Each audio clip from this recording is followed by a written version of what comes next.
প্রিয় সংগ্রাম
দেশের স্বাধীন সংস্থাগুলোকে যে অধিকার দিয়েছে এই দেশে নরেন্দ্র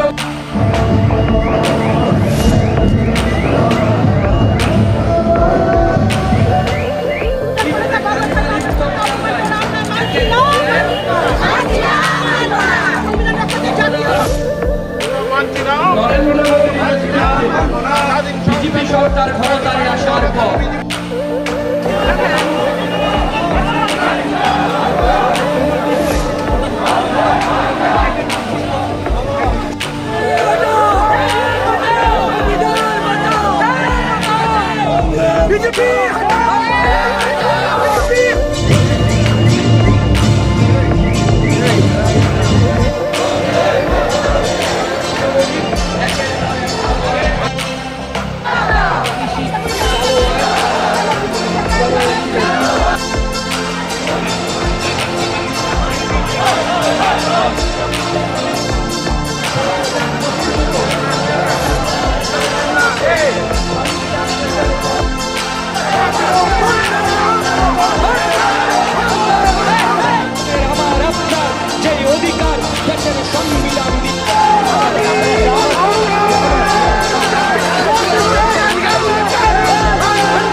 সমস্ত রাজ্যে রাজ্যে 27 থেকে 30 এপ্রিলের মধ্যে সংবিধান বাঁচাও অভিযান, এই অভিযান ত্রিপুরা রাজ্যে আজকে আমরা প্রদেশ কংগ্রেসের পক্ষ থেকে প্রেস ক্লাব থেকে বেরিয়ে ইনকাম ট্যাক্স অফিসের সামনে এক বিক্ষোভ কর্মসূচির মাধ্যমে আমরা সংগঠিত করতে যাচ্ছি।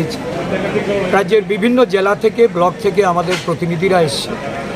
মূলত দেশের সংবিধান আজকে বিপন্ন।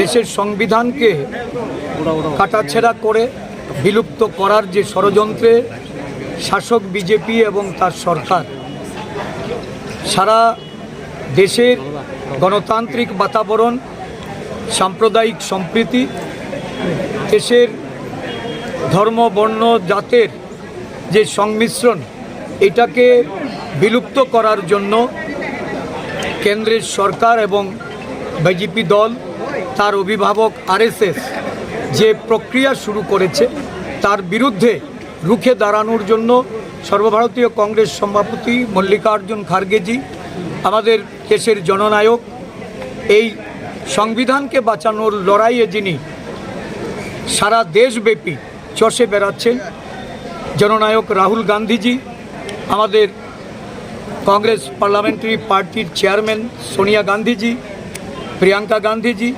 কংগ্রেসের জাতীয় নেতৃত্বরা সকলে মিলে যে প্রয়াস নিয়েছে, তার অঙ্গ হিসাবে ত্রিপুরাতেও আমরা সংগঠিত করব। প্রত্যেক জেলায় এই কর্মসূচি হবে আগামী মে মাস জুড়ে। প্রতিটা ব্লকে আমরা এই ধরনের কর্মসূচি করব। আমাদের লক্ষ্য একটাই, সংবিধানের রক্ষক হিসাবে আমরা রাস্তায় নেমেছি। সংবিধান রক্ষা করব, সংবিধানের উপর কোনো ধরনের আঁচ আসতে দেব না। সংরক্ষণ সহ নাগরিকদের মৌলিক অধিকার, দেশের সমস্ত জনগণের যে অধিকার এই সংবিধান থেকে প্রাপ্ত, এই সংবিধানকে আমরা যে কোনো মূল্যে সৈনিকের ভূমিকা নিয়ে আমরা সেটাকে রক্ষা করব। এটা আমাদের অঙ্গীকার। এই অঙ্গীকার নিয়ে আজকে সারা দেশের সাথে ত্রিপুরা প্রদেশ কংগ্রেসের পক্ষ থেকে আমাদের এই অভিযান আমরা শুরু করতে যাচ্ছি। ধন্যবাদ। এই অভিযানে আমাদের সমস্ত নেতৃত্বরা উপস্থিত হয়েছেন। আমাদের সিডব্লিউসির মেম্বার বিধায়ক সুদীপ রায় বর্মন আমাদের সাথে আছেন। আমাদের বিধায়ক গোপাল রায়জি এই কর্মসূচিতে অংশগ্রহণ করবেন। আমাদের বিধায়ক